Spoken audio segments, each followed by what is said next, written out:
পাঁচটা টমেটো চাটনি করবো, কারণ আমরা বাড়িতে তো বেশি লোক না, অল্প লোক, তার জন্য অল্পই রান্না করবো। সাথে খেজুর দেবো আর কিশমিশ দেবো।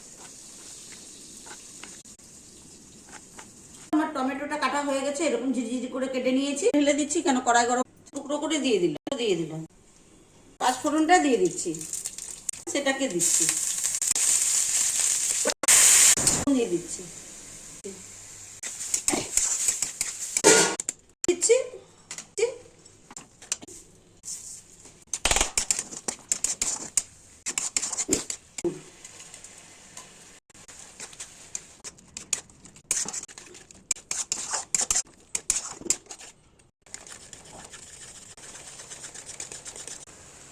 হয়ে গেছে। এখন আমি চাটনিটা নামিয়ে দিই।